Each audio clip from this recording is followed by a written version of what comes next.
Peut-être que vous vous êtes déjà dit, non, le profil de haut potentiel, c'est absolument pas moi, parce que je ne sais même pas écrire correctement, je n'arrive même pas à relire mes notes, ou bien d'autres capacités dans lesquelles vous vous êtes senti archi nul, voire même en situation presque de handicap par rapport à tout ce que sont capables de faire la majorité des personnes. Eh bien, c'est faux. Il faut savoir qu'il n'y a pas un prototype de haut potentiel, mais une grande hétérogénéité de profils de haut potentiel. Je vous rappelle le bouquet d'intelligence qui est propre à chaque individu. Il est important de les prendre et de les considérer individuellement, au cas par cas. Et même si le haut potentiel en général dispose d'aptitudes qui sont nettement supérieures à celles de la moyenne de sa classe d'âge,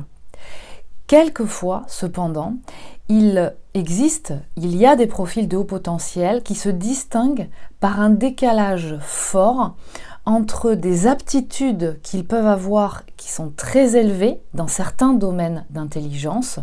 et des difficultés à d'autres niveaux et qui sont fortes et qui se donnent fortement à ressentir. Ce qui peut les amener à la conclusion, ou les parents ou l'environnement, à la conclusion que définitivement, ils ne sont pas au potentiel.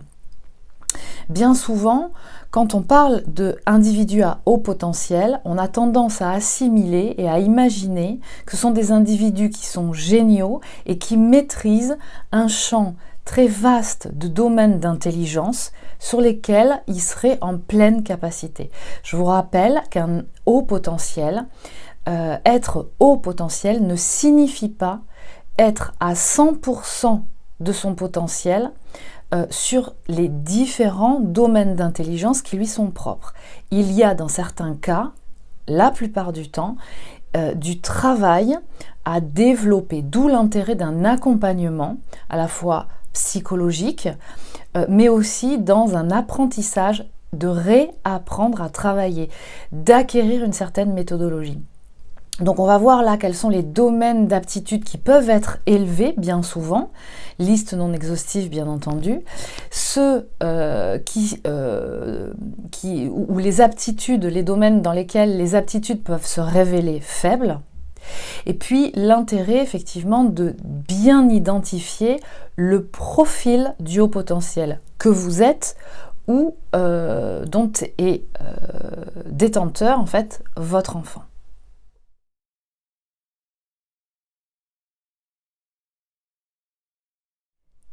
Les domaines d'aptitude qui peuvent se révéler élevés, et bien entendu ça ne signifie pas que tous ces domaines sont systématiquement élevés dans ces profils-là, ça peut être l'un d'entre eux ou bien le cumul de différents. Ça peut être la lecture, la capacité de lecture. Ensuite, il peut y avoir le domaine de la richesse de vocabulaire. Le langage oral aussi, cette intelligence verbo-linguistique.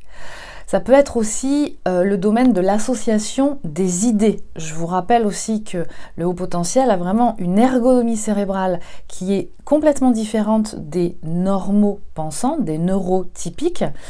qui est vraiment une pensée en arborescence, très rapide et intuitive.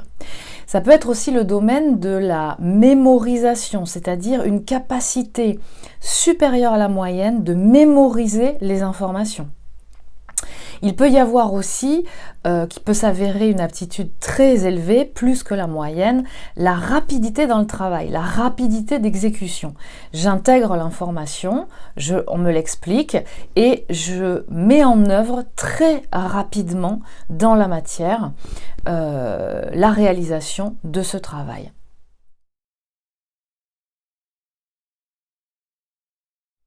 Alors quels sont les domaines dans lesquels les aptitudes peuvent se révéler toutefois beaucoup plus faibles?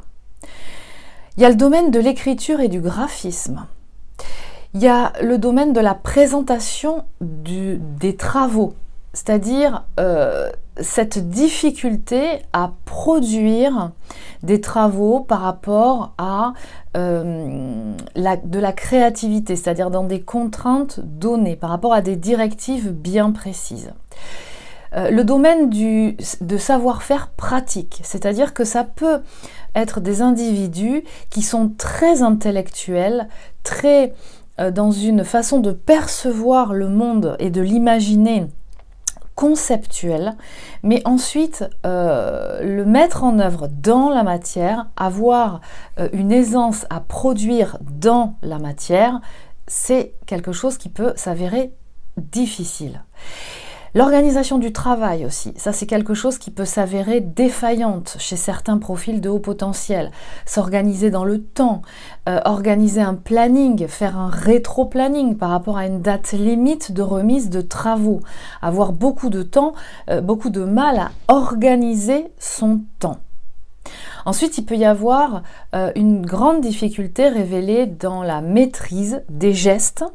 donc psychomoteurs, et des émotions, la gestion des émotions. Donc, ça peut aller très vite, bien souvent au niveau de l'esprit, du cerveau, ça va très très rapidement chez le profil haut potentiel. Simplement, quelquefois, il peut avoir une difficulté de kinesthésique et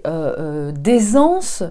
dans son corps en relation avec l'environnement. Donc une difficulté à aller vite ou à exécuter quelque chose de particulier, comme par exemple s'habiller, faire des gestes qui peuvent être au quotidien comme des rituels très faciles et très rapides à réaliser pour la plupart des gens, y compris les neurotypiques,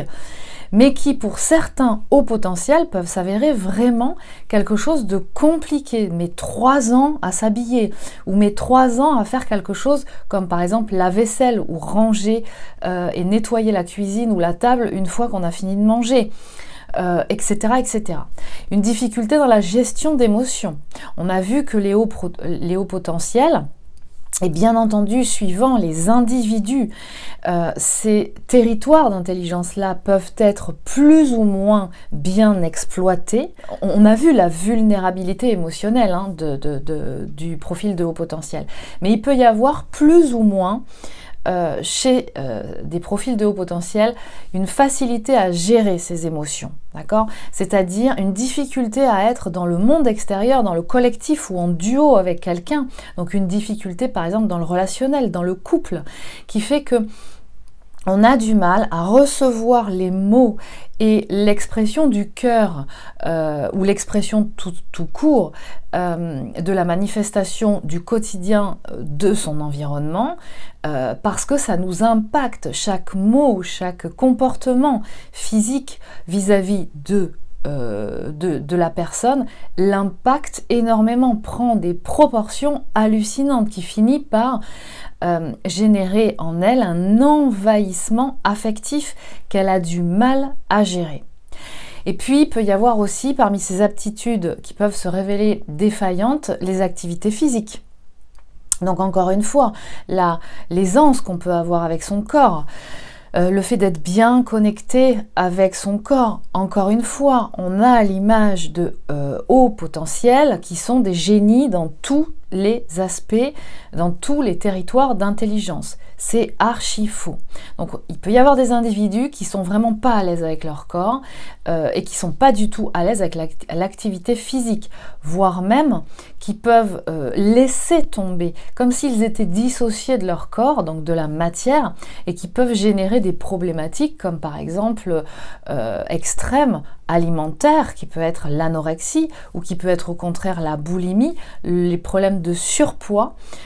et ce désamour complet avec l'activité physique. Dans ces domaines d'aptitude qui peuvent se révéler défaillants, eh bien, il va y avoir aussi la capacité à entrer en relation avec l'autre, et aussi donc du coup de coopérer avec l'autre. Donc ça peut être des individus qui peuvent avoir des difficultés dans le relationnel social. Ça peut être le développement d'une grande timidité, l'interaction humaine génère systématiquement des émotions, et si le haut potentiel à ce moment-là a une difficulté à gérer ses émotions, c'est pas systématique, mais ça peut l'amener à ce moment-là à se mettre, à développer un système de protection pour se protéger de cet émotionnel qui va l'envahir, et de pouvoir fonctionner systématiquement en solo. On a vu que ce sont des profils qui fonctionnent et qui aiment apprendre avec une grande autonomie, ils ont besoin de découvrir par eux-mêmes. Certains sont très sociaux et vont développer des échanges et des qualités d'échange relationnel très facilement, quand d'autres vont vraiment être handicapés par rapport à ça et vont préférer faire un maximum de choses en solo, et vont avoir du coup du mal à faire confiance et à coopérer avec les autres. Pourquoi? Ça ne veut pas dire qu'ils ne sont pas en capacité d'aimer ou d'être dans des relations d'amitié, bien au contraire, mais ça va être source pour eux de génération d'émotions très fortes, ressenties en tout cas très fortement, et qui va devenir envahissant, avec une difficulté de gestion, beaucoup de fatigue à gérer tout ça, et donc faire en sorte, vont développer un système de protection qui va les amener à faire un maximum de choses en individuel. Donc ça peut donner par la suite des individus qui vont tout le temps fonctionner en solo, qui vont avoir, par exemple dans l'entreprise, vont avoir du mal à s'intégrer dans l'équipe. Ils peuvent être complètement remarquables et remarqués dans leur champ d'expertise, mais beaucoup de mal et générer pas mal d'angoisse ou d'appréhension quand il va s'agir de travailler en équipe. Ou alors ils vont, parce qu'ils connaissent les règles,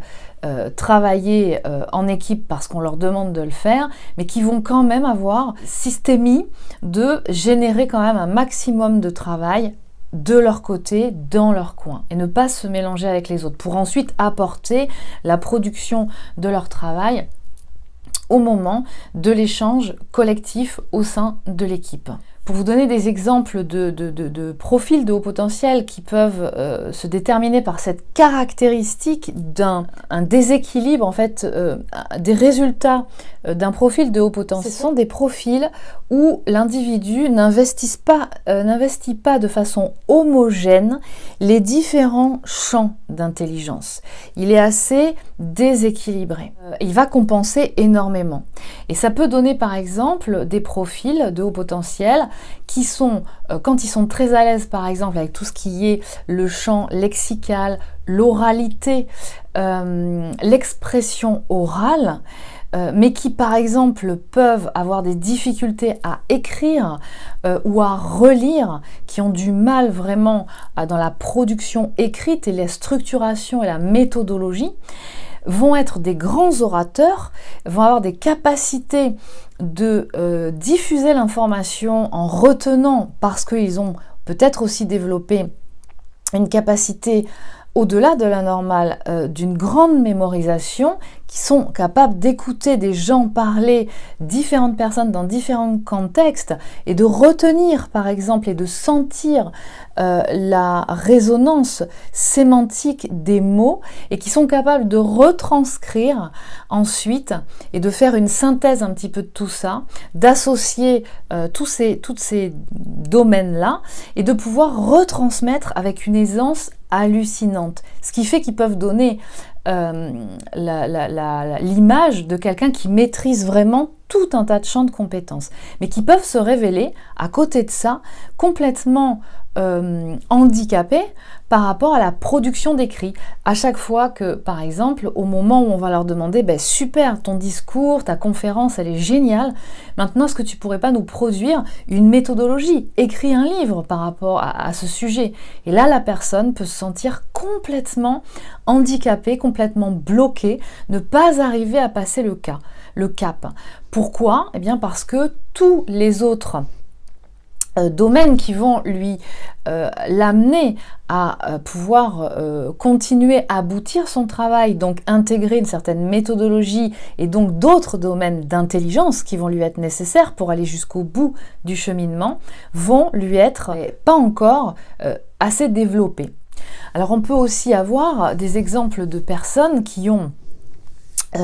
beaucoup de créativité, qui ont beaucoup de centres d'intérêt, qui retiennent beaucoup l'information, qui savent la retranscrire oralement,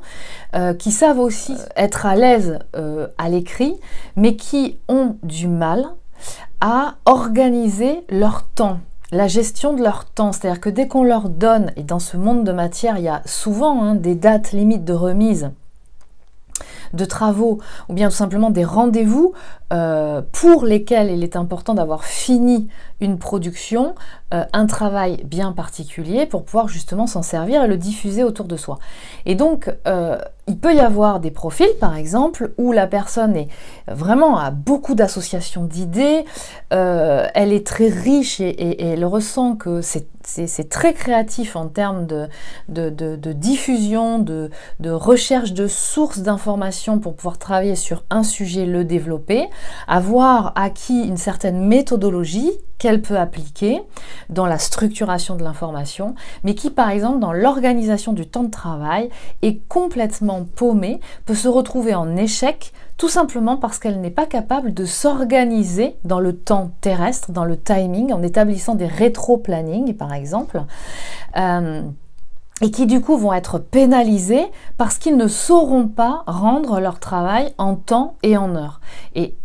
alors que capacité de produire un travail et des travaux d'une très très grande richesse en termes d'information.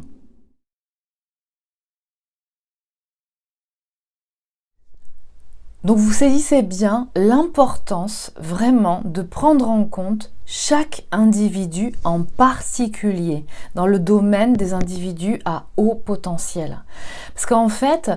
les hauts potentiels, ils se différencient vraiment par leur profil de développement et leur personnalité. Ils vont pas tous fonctionner de la même façon, ils n'ont pas tous les mêmes champs d'intelligence, et même si donc ils ont un bouquet d'intelligence qui leur est propre, et parmi ce bouquet d'intelligence, si on prenait par exemple deux individus avec deux bouquets d'intelligence similaires, ils auraient encore une différence entre le potentiel d'exploitation de chaque domaine, de chacun de ces domaines de compétences. Donc, il est vraiment important et fondamental de bien connaître et de comprendre, j'ai envie de dire, chaque enfant, parce que plus c'est détecté tôt et plus on peut l'accompagner dans la mise en œuvre et en place de nouvelles habitudes qui lui seront bénéfiques, mais aussi d'adultes de toute façon, bien connaître et bien comprendre chaque individu en particulier. Ils ne sont pas tous identiques. Les hauts potentiels ont besoin d'une attitude ouverte et positive à leur égard. Je vous rappelle qu'ils ont, pour pouvoir se développer correctement, pour que ce potentiel soit développé au sein même de chacune de leurs domaines d'intelligence, de leur champ d'intelligence respectif, ils ont besoin d'un environnement socio-affectif de qualité. Donc ça signifie quoi? Déjà à l'école, les enseignants qui peuvent arriver à détecter ces enfants-là sans passer par toute la batterie de tests et pouvoir adapter l'outil pédagogique qui va être le mieux adapté, j'ai envie de dire, à l'ergonomie de leur cerveau. Tous les enfants et tous les individus ne sont pas égaux dans la façon d'intégrer l'information, et quelque part le rôle d'un enseignant, d'un pédagogue ou d'un formateur serait de pouvoir avoir acquis différents outils de pédagogie pour pouvoir l'adapter en fonction de la personne et de l'individu qu'il a en face de lui. Mais il y a aussi, ne mettons pas tout sur le dos des enseignants, forcément l'institution éducative qui donne toutes les directives à tous les enseignants, et bien souvent ils ne peuvent pas forcément faire autrement que ça, mais il y a aussi bien entendu l'importance de l'accompagnement des parents. C'est-à-dire que si les parents et l'environnement familial n'est pas du tout sensibilisé à cette caractéristique de haut potentiel, qu'est-ce que ça veut dire? Parce que je vous rappelle que si un enfant est identifié haut potentiel, donc précoce, ça veut dire que potentiellement, il y a de grandes chances pour que ses parents le soient aussi, avec des profils différents. Donc vous voyez l'importance aussi et l'écueil dans lequel on peut tomber dans ce domaine de haut potentiel, c'est que comme les profils sont tous différents, on ne se reconnaît pas, il n'y a pas un profil type. Donc on a tendance à croire qu'on ne l'est pas parce qu'il y a quelque chose dans toutes les difficultés qui ont été exposées, je vous invite à aller les voir dans les différentes vidéos, qui fait que au final non, on va déterminer ou on va être dans le déni qu'on est haut potentiel. Donc déjà, les parents vont avoir un rôle énorme pour pouvoir identifier ces caractéristiques, les indices révélateurs de leur spécificité. C'est fondamental, il est important d'identifier les indices révélateurs de leur spécificité. Pourquoi? Pour leur apporter l'aide nécessaire dont ils ont besoin lorsqu'ils sont en difficulté.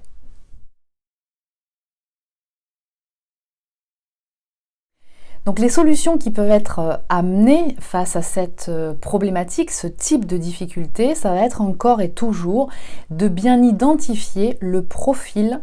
de l'individu à haut potentiel, que vous avez soit en face de vous, si ce sont vos enfants,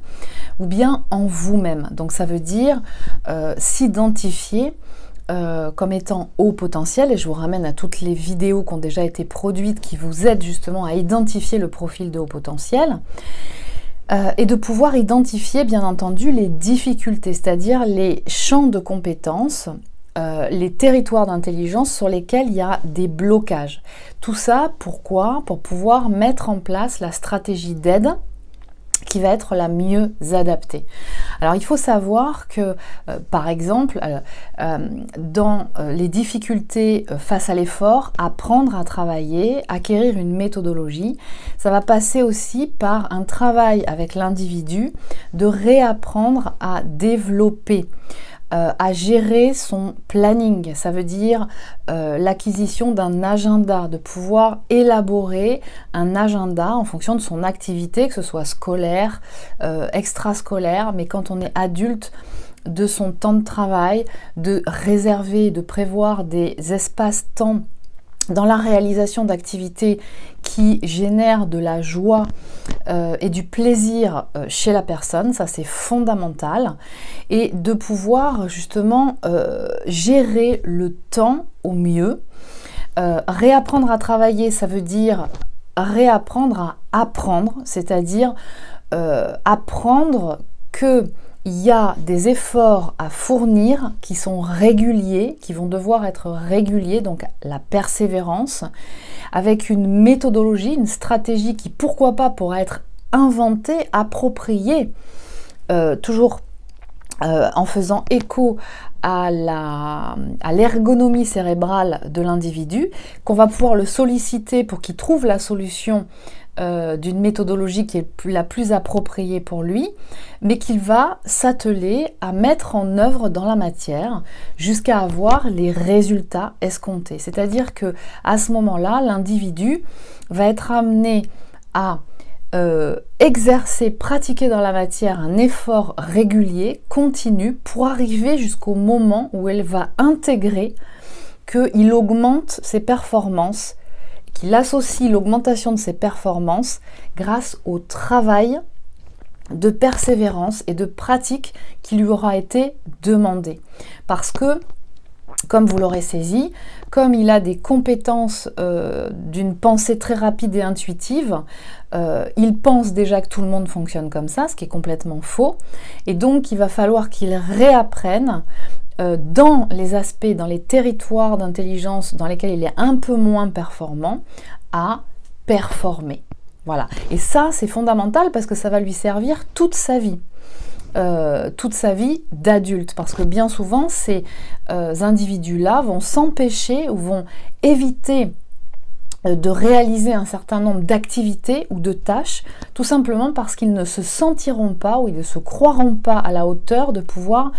le réaliser. Donc c'est très important qu'ils réapproprient, ça va contribuer à augmenter la confiance qu'ils ont en eux, qu'ils associent la persévérance dans la pratique aux résultats positifs que ça va amener. Et toute personne qui fournit un effort constant et régulier a forcément, à un moment donné, des résultats positifs d'une évolution, d'une acquisition de compétences et d'un savoir-faire. C'est comme ça que ça fonctionne. Alors, ce qui est important aussi de noter, c'est que plus le profil et la difficulté dans un ou plusieurs champs de compétences est détecté tôt, plus il est facile de mettre en œuvre toute la stratégie qui consiste à réintégrer de nouvelles habitudes, donc une méthodologie, la persévérance, entre autres choses. Plus l'adulte est âgé, plus ça va être un petit peu, ça va prendre plus de temps. Mais c'est tout à fait possible et de toute façon, ça lui sera bénéfique. Donc il y a quand même un intérêt à accompagner et à détecter les enfants, les individus en tout cas, le plus jeune possible. Et ensuite, on a vu bien entendu que de la vulnérabilité émotionnelle qui est caractéristique de ces profils de haut potentiel, et qu'on a vu dans une autre vidéo, je vous invite à visionner les autres vidéos, il est nécessaire chez ces individus-là de prévoir un accompagnement, on va dire, plus émotionnel, donc psychologique, ou en tout cas, par exemple, dans ce que je propose moi, qui va être de sourcer les mémoires négatives, donc ces micro-traumas qui ont été générés à certains moments de la vie, de façon à opérer à cette reprogrammation cellulaire qui va libérer la personne de ses mémoires négatives, qui fait que tout ça va aussi contribuer à ouvrir le champ d'exploitation des domaines de compétences qui lui sont propres et sur lesquels il va se sentir limité, dans l'incapacité de évoluer et exploiter un champ de compétences en ayant déterminé un bouquet d'intelligence qui lui est propre. Eh bien ça va passer par, en fait, c'est sourcer les mémoires négatives, parce que bien souvent le fait qu'il soit bloqué dans l'exploitation pleine de son champ d'intelligence, ça vient du fait qu'il ait ces mémoires négatives qui lui renvoient une mauvaise image de lui ou une mauvaise image du monde. Alors si vous aussi eh bien vous reconnaissez ou expérimentez ou avez expérimenté et identifié ces difficultés et éventuellement les troubles qui sont décrits dans cette capsule, eh bien vous pouvez nous témoigner de la façon, de la stratégie que vous avez mise en œuvre et qui vous a amené à trouver la solution et à performer dans vos champs d'intelligence, que ce soit pour vous, mais que ce soit aussi pour vos enfants.